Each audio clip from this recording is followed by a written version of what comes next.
Hi, it's Steve and Joe from Freshagenda. Back after a bit of a break, and you were going solo last time, Steve. Yeah, what do you think? How were the views?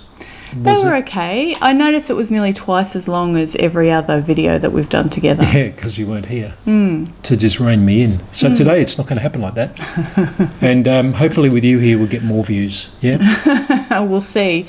So a little bit different. I thought we'd give you an update on what's new. Some of our stuff. From Freshagenda, as well as, of course, going through the latest, more positive GDT event for this week, Steve, and then chat of the week. Okay.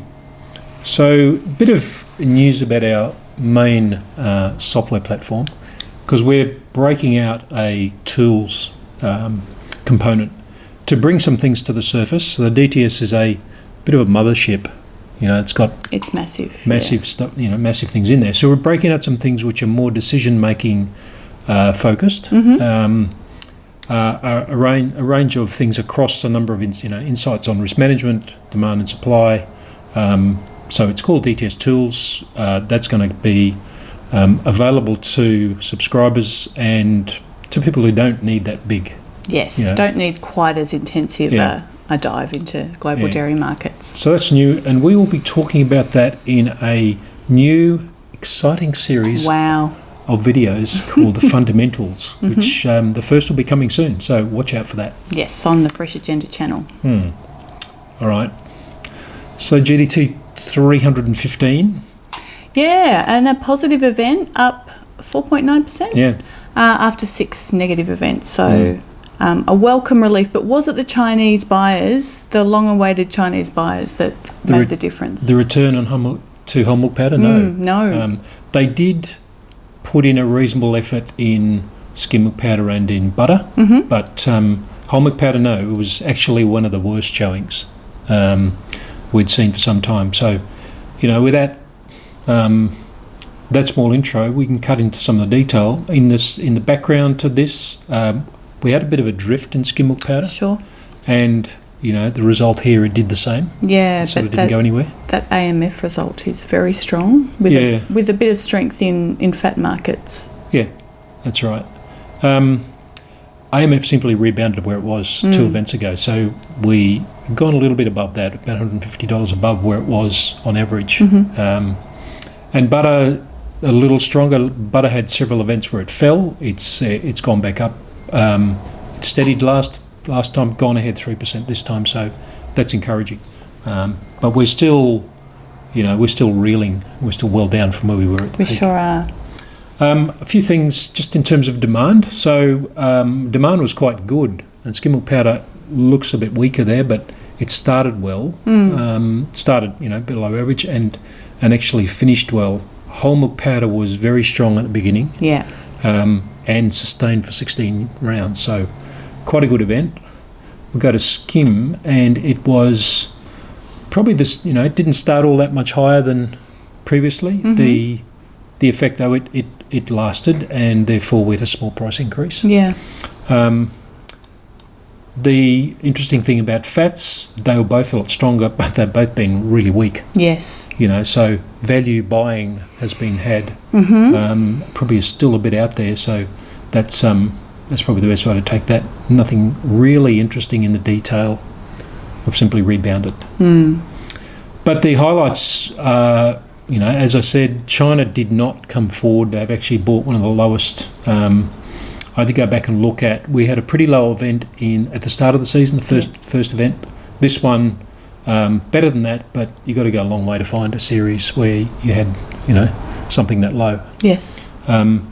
Middle East and Southeast Asian buyers stood up. So the Middle East stood right up, didn't they? Stood right up, yeah. So biggest volume for some time there. Southeast Asia's starting volumes for this season are well ahead of anything in the past. Yeah. So that's pretty encouraging. Something to watch, though, isn't it? Will they sustain that, given what's going on in the wider world with prices and...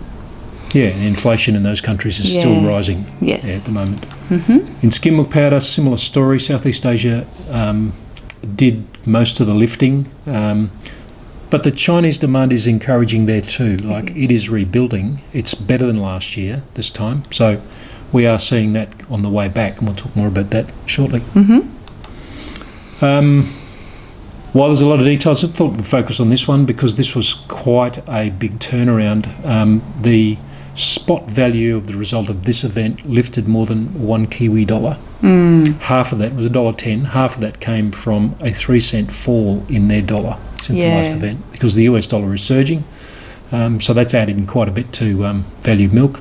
The full year estimate now, if we take existing results, put the futures over the rest of the volumes to be sold, and a reasonable allowance for changes in conversion costs, we're looking at about $9.55. So Fonterra revised their payout downwards in between these events. Yeah. Was that $9.25? I think so, mid-range. Yeah. Yeah, so maybe a little bit of upside for that if this is sustained. Like, watch this space because whole milk powder has got to stay there as volumes, at least as volumes rise from here. So whether that is doable or not, I think there's still big clouds over that, and we'll come to that. We will. With your great chart selection. Chart of the week, Jo. Yes, well, that was good. What a segue. Yeah. So this week in our newsletter, we've highlighted some news on China whole milk powder stocks, and what's remarkable is that 2022 line is very close to the 2021 line, but the situation couldn't be more different in terms of what the market's doing and how we're feeling about things. Yeah. So this is taken from a newsletter product which a lot of people know about and get. We turn that into a balance sheet. I think the part of what you're talking about, how it couldn't be different. A few little things here going on. So we think it's a little while before milk is sufficiently tight to consume the stocks that are preventing a bigger uplift in whole milk powder trade. Milk prices have only just started to inch up again. Yeah. They've come off a peak, and really they haven't come off much. But given the margins over feed costs, which are pretty dire, then that suggests milk is still pretty sloppy. And the other thing going on, of course, is people aren't moving around anymore. They're mobility, and that's a tracking from something published by UBS. Shows we're well down on the prior year, and how many people are moving around, and how much mobility there is in things that are going to be indicative of spending.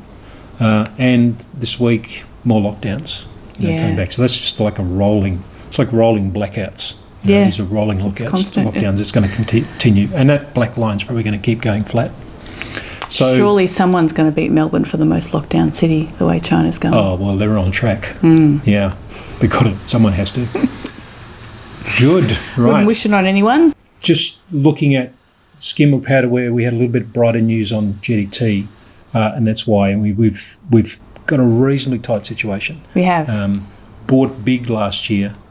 That's being used up, and we think that's probably on our way back. And we've seen GDT volumes pick up, so a bit more optimistic on the skim side.